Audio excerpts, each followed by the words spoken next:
Я Буляин Сырись. Обращаюсь к жителям Республики Мордовия.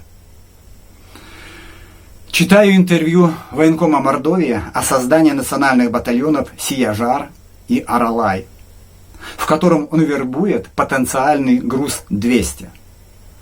И слова подбирает душевные, и благо обещает неземные. Читаю и думаю, ну какая же ты сука, полковник запаса Тихомиров Игорь Валерьевич. Тебе прислали разнарядку. Но ты же весной призвал 900 человек. Ты уже хоронишь погибших в Украине тайком от всех. Тебе мало? Сколько людей еще ты готов послать на смерть, чтобы усидеть своей жирной задницей в военкомовском кресле? Ты обещаешь людям 200 тысяч рублей в месяц. Деньги за смерть. Кто ты после этого, если не сука? Ты же знаешь, что многие не получат даже за первый месяц. Ты знаешь, какая ситуация на фронте, каковы потери российских войск на самом деле. Если бы они были не катастрофические, то не было бы необходимости в этих батальонах. Ты знаешь, тварь, что 2/3 этих ребят будет искалечено или убито. Но тебе насрать, как и господину Сдунову.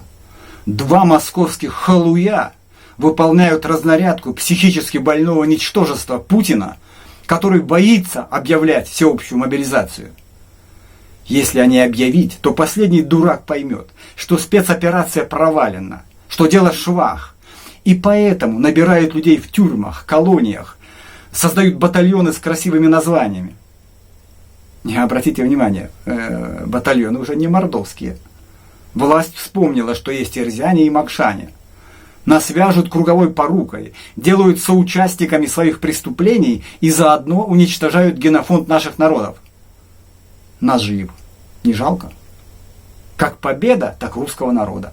А как преступление, то нужно делить ответственность. Сияжар защищал родную землю. Аралай на Макшанском защитник. Кого эти батальоны будут защищать в чужой стране? Какие такие неонацисты есть ДНР, ЛНР, если там уже 8 лет российские войска? Правильно говорит Гиркин, вы проиграли войну. Ваши войска были в Киеве, в Чернигове, в Харькове. Вас выкинули оттуда, как шелудивых щенков. Вы перешли к позиционной войне с армией, которую хотели разгромить за 3 дня. На что вы рассчитываете сегодня, когда в Украину уже поступает оружие в разы лучше, чем ваше? Это еще ленд-лиза нет, но он будет. Вы воюете со всем миром, как когда-то Гитлер. Но у Гитлера был Вильгельм Кейтель. И то выиграть войну у него не получилось. А вы хотите это сделать с Шойгу и Золотовым? Кстати, Кейтель был повешен в 1946 году. Военком, ты досмотри до конца. Я там тебе еще кое-что скажу. Обращаюсь к так называемым добровольцам. Во-первых, ребята, вы не добровольцы. Для всего мира цивилизованного вы наемники со всеми вытекающими отсюда последствиями. Именно так вас будут называть в судах и трибуналах. Именно это клеймо будет сопровождать вас всю вашу жизнь. Вас отправляют воевать с украинским народом, вся вина которого в том, что он не хочет идти под власть Москвы. Не хочет. И не пойдет. Это главная причина войны. Пацаны, вас посылают на убой. Послушайте, что говорит эта бесстыжая военкомовская крыса. Он же сам ни дня не воевал. В боевой части он прослужил 1,5 года в Монголии на аэродроме Налайх, старшим техником группы регламентных работ и ремонта. А потом слинял в военкоматы. И всю жизнь кулинарил, готовил пушечное мясо. Спросите у него. Он пойдет с одним из батальонов, будет комбатом.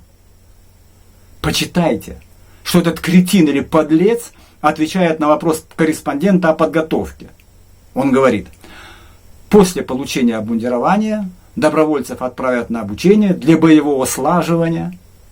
Срок такого обучения до 1 месяца. До 1 месяца. 1 неделя тоже до 1 месяца. А знаете, почему так мало? А нет смысла в обучении. По-настоящему, с учетом того, что вы уже служили, для этого нужно минимум полгода. Ну, конечно, вы думаете, что вы опытные солдаты, стреляете отлично, физически развитые, как-нибудь убережетесь, вернетесь домой с деньгами. Нет, ребята, так не будет. Это другая война.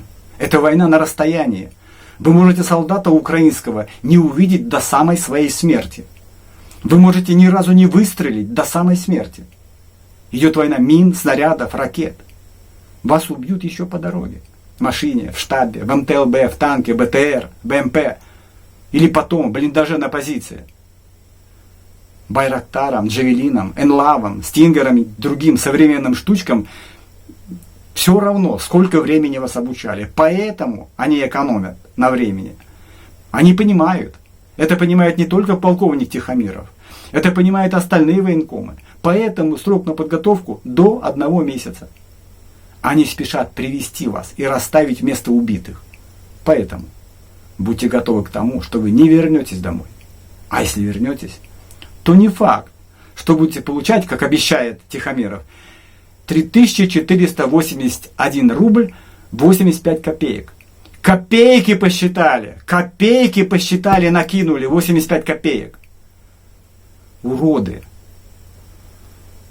Но если вы станете инвалидом, то будете получать почти на 3000 больше. 6300 рублей в месяц. Вы готовы к этому? Есть второй вариант. Стать удобрением в украинской земле. В этом случае ваша жена, возможно, получит деньги за вашу смерть. Поэтому не забудьте перед отъездом пожелать ей счастья с новым мужем и вашими деньгами. Обращаюсь к родителям. Я прошу вас, не пускайте своих детей на смерть. Вы растили своего сына не для того, чтобы продать государству за деньги. Будьте людьми. Сделайте все, чтобы он растил внуков вам на радость и заботился о вас в старости. Деньги за убийство других людей не принесут вам ни счастья, ни покоя. К женам и невестам, наверное, обращаться нет смысла. Судя по всему, для вас нет разницы, с кем, правда? Ну, сдохнет где-то в чужой земле, да и хрень с ним.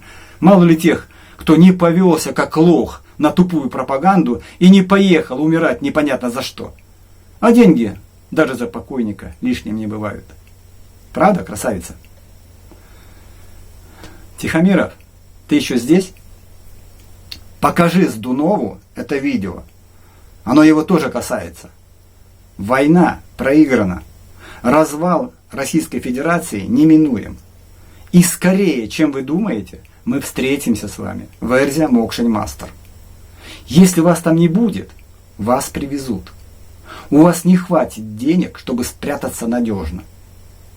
Так вот, если эти батальоны будут сформированы и отправятся на войну, вы оба персонально будете отвечать за это перед судом. Я не могу решать за суд. Но думаю, что спокойная, обеспеченная тюремной баландой старость обоим вам будет обеспечена. Но это только в том случае, если ни один человек из батальонов не погибнет. А это, увы, невозможно. Большинство ребят не вернется домой. Поэтому никакого суда не будет. Будет по-другому. Нет, мы не будем вас вешать на площади перед Домом Советов. Мы соберем родителей, жен, детей, родственников, друзей погибших и расскажем. И докажем им, что вы сознательно, зная все, отправили бойцов на смерть. А после этого отдадим им вас обоих. И вы позавидуете тем, кто погиб по вашей вине. Я вам не угрожаю. Я обещаю вам это.